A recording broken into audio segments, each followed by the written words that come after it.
Forehead, in between two eyebrows the point, इसको भ्रू मध्य कहा है, इसको तीसरा नेत्र भी कहा है, इसको शिव नेत्र भी कहा है।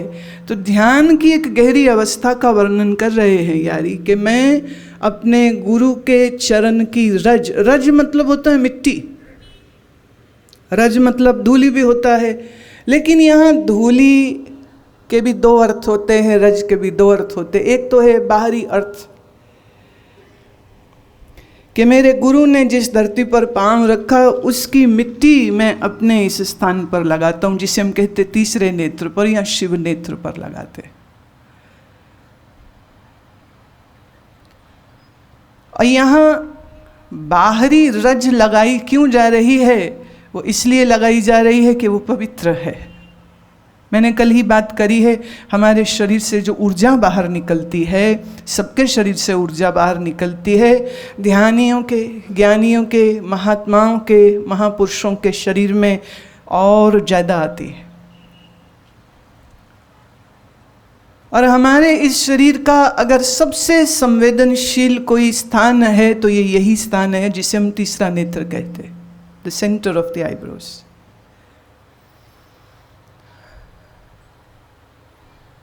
प्राणायाम, ध्यान, धारणा के मार्ग पर जो चलते हैं वो ये बात जानते हैं कि जब मन को पहले आसनों के द्वारा शरीर के साथ जोड़ा जाता है, फिर मन को श्वासों के साथ जोड़ा जाता है प्राणायाम के द्वारा, और फिर जब मन पूरी तरह से टिकने को तैयार हो जाता है तो फिर इस मन को भ्रू नेत्र, भ्रू मध्य जिसे हम कहते हैं, इस तीसरे नेत्र को फिर अपनी अंतर्दृष्टि को यहाँ ले जाया जाता है। और ये हमारा बहुत संवेदनशील स्थान है शरीर का, और इसको इsoteric सूफिज्म में ये कहा गया, this is a gateway to heaven, ये स्वर्ग का द्वार है। ये देखिए उसकी एक प्रोसेस है, अगर उस प्रोसेस को आप पूरा नहीं करते हैं तो फिर इसका लाभ नहीं मिल सकता। ऐसे ही आप टिकाना चाहेंगे मन को इस स्थान पर तो वो टिकेगा नहीं, वो तो भागता ही रहता है। इसलिए उसकी जो प्रक्रिया है, पहले उस प्रोसेस को अच्छे से फॉलो करने की ज़रूरत है। पहला, शरीर काबू में होना चाहिए। शरीर काबू में होने का मतलब कि तुम 2.5 घंटा रीढ़ की हड्डी सीधी करके बिना हिले डुले बैठ सको तो जानना, तो कहना कि अब शरीर काबू में है। यहाँ कमर दुखती, गर्दन दुखती, लोअर बैक दुखती, सिर दुखता, 10 मिनट भी ना बैठ पाए, तो इसका अर्थ ये है कि अभी बहुत कमी है शरीर में। हालांकि जब आपका मन क्रिकेट मैच में लगता है तो 6 घंटे भी बैठ जाते हो, पर उसमें हिलते जुलते रहते हो, चौके छक्के पे उछलते रहते हो, लेकिन उतनी देर आप बैठते हो, ये भी बात सच है। सिनेमा देखते हो, उतनी देर आप बैठते हो, हिलते नहीं हो। तो सांसारिक काम करने में जहाँ जहाँ मन लगा हो, अब किसी का नाचने वाली पे मन लगा हो और उसका डांस प्रोग्राम हो रहा हो तो उसका भी मन वहाँ लगा है तो वो भी बड़े घंटे बैठ सकता है। किसी का गाने वाले के ऊपर ध्यान हो और कोई अच्छा गायक, फेवरेट गायक सामने बैठा गा रहा हो तो ध्यान उस पर भी टिक जाए तो लंबे समय तक हम बैठ सकते हैं। लेकिन जब हम ये कहते हैं कि आप ध्यान में, अंतर साधना में बैठो, तो वहाँ पर ना कोई गाने वाला, ना नाचने वाला, और ऊपर से आंख भी बंद कर ली। और अभी क्या होता है, अभी आंख बंद करते ही तुम्हें दुनिया याद आती है, काम याद आते, पैसे याद आते हैं, रिश्ते याद आते, इसने ये कह दिया, उसने वो कह दिया, हाँ इसने मेरा अपमान कर दिया, मैं छोड़ूंगा नहीं, मैं बदला लूँगा। मन पता नहीं कहाँ कहाँ गुस्से में, द्वेष में, क्रोध में भागता है, टिकता ही नहीं। मैं जानबूझकर इस भजन को आज ले रही हूँ जिससे आपका परिचय साधना की उन गहराइयों की तरफ भी जाए जहाँ अभी आप पहुँचे नहीं हो और जहाँ अभी जाना बाकी है।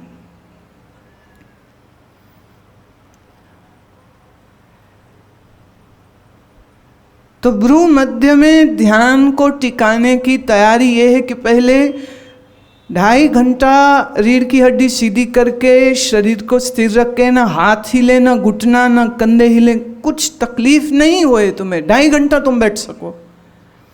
अब 2.5 घंटा बैठने के लिए मन को कहीं तो रोकना होगा, तो मन को रोकने के लिए ही आसनों का अभ्यास होता है। जब हम आसन करते हैं, आसन सिर्फ रोगियों के लिए नहीं होते हैं। आजकल सब लोग सोचते हैं जो बीमार होते हैं वो आसन करें, वो योग करें, हम तो ठीक है, हम क्यों करें।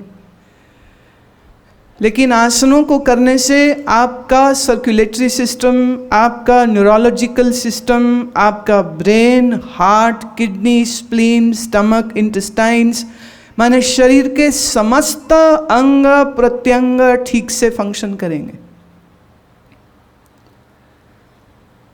आधे घंटे से 1 घंटा आसनों के अभ्यास के बाद फिर जब आप बैठ करके श्वासों पर काम करना शुरू करते हैं, प्राणायाम करना शुरू करते हैं, तो प्राणायाम की महिमा ये है कि ये आपके मन को शरीर और श्वास के साथ जोड़ देता है। तो फिर यहाँ वहाँ जाने की फुर्सत कहाँ रह जाएगी।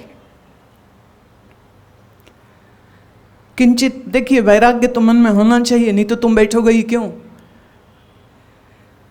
जिसे अभी खाना पीना, घूमना फिरना, नाचना कूदना ही अच्छा लग रहा है, ये सब बातें उनके लिए नहीं है। उनके किस काम की।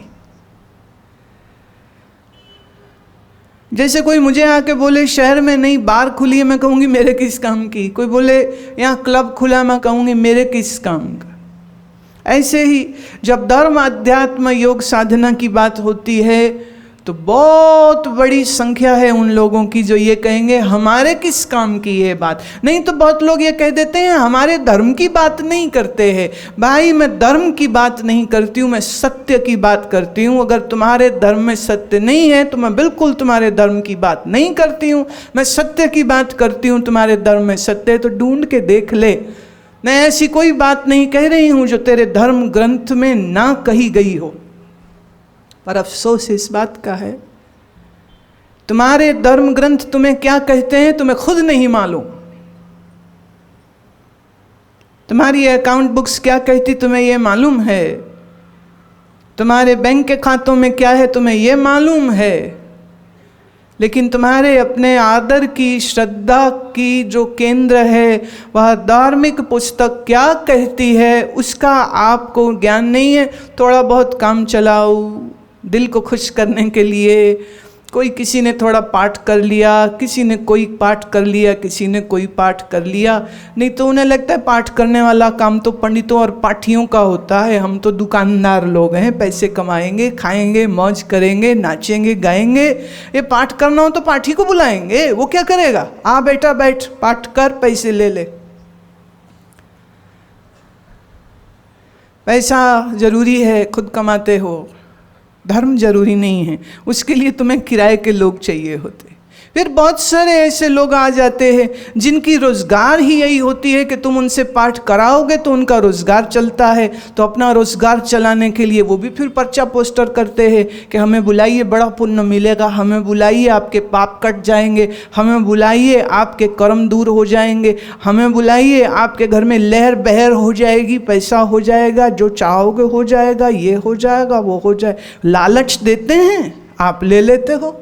चुनाव तो देखो आपको ही करना है कि आप अपने जीवन में क्या करना चाहते हैं और क्या करेंगे। लेकिन सत्य ये है, ये मानव जीवन मिला है उस सत्य की खोज के लिए, उसकी पहचान करने के लिए। मार्ग कोई हो, लक्ष्य एक ही है।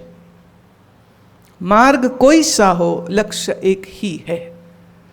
और अगर अपने उस लक्ष्य का तुम्हें पता भी नहीं है और उसके पहले मौत आ गई, रोग आ गए, बीमारी आ गई, सब छूट जाएगा। तैयारी साहब के इस भजन को श्रवण करिए कि मैं गुरु के चरण की रज लेकर, आधार लेकर, इन दोनों नयन के बीच मैंने तीसरे नेत्र पर अंजन कर रहा हूँ। जैसे किसी की आंख बीमार हो तो वो दवा डाले आंख में, आंख ठीक हो जाती है। ऐसे ही जब ध्यान करता है कोई इस आज्ञा चक्र पर, इस तीसरे नेत्र पर, तो तिमिर में उजियार हुआ, निरंकार पिय देख लिया।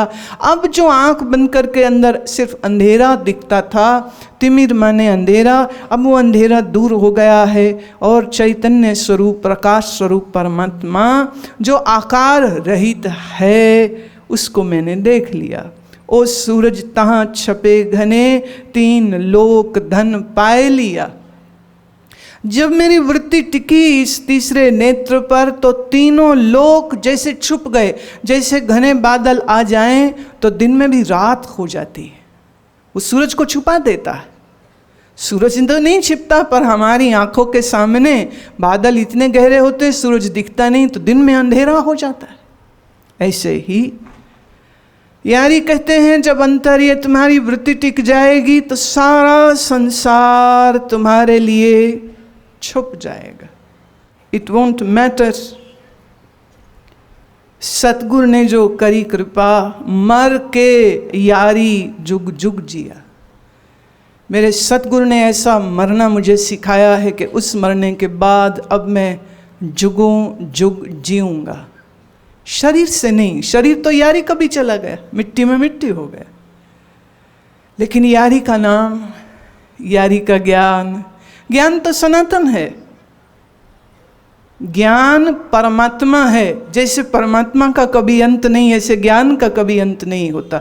इस ज्ञान की गंगा को धारण करके और अनुभव करके और अपने मुख से बोलते हैं, जो वह संत महात्मा जन्मते हैं, काम करते हैं, मर जाते हैं, फिर कोई और, फिर कोई और, फिर कोई और। महाराज, ये सब हमारे जो मन हैं, ये दिए हैं। परमात्मा जिस दिए को चाहे जगा ले और अपनी रोशनी दे देवे।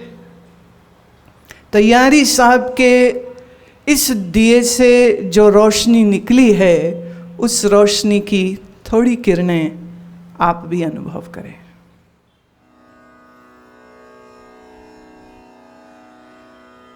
गुरु के चरण की रज लेके, गुरु के चरण की रज लेके, दो नैन के बीच अंजन किया। गुरु के चरण की रज लेके, गुरु के चरण की रज लेके, दो नैन के बीच अंजन किया। दो नैन के बीच अंजन किया। गुरु के चरण की रज लेके।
निरंकार पिया देख लिया।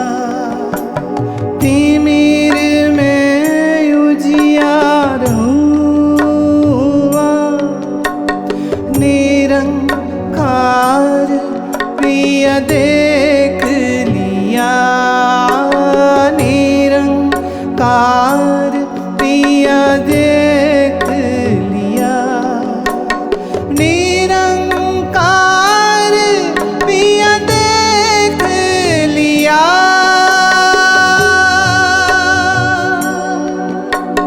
निरंकार पिया देख लिया।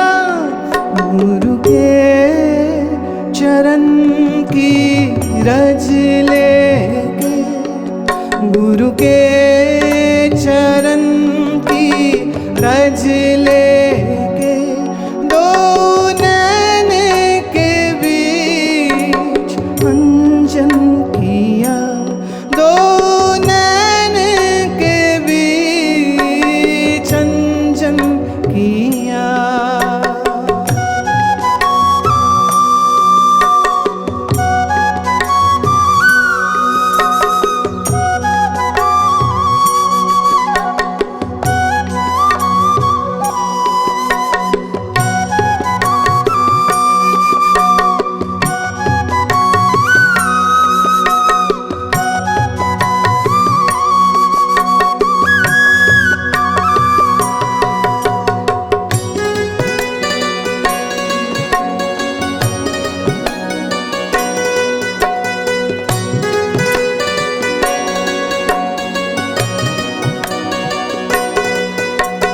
ओ सूरज ताहाँ छिपे घने, तीन लोक धन पाए लिया, तीन लोक धन पाए लिया। ओ सूरज ताहाँ छपे घने,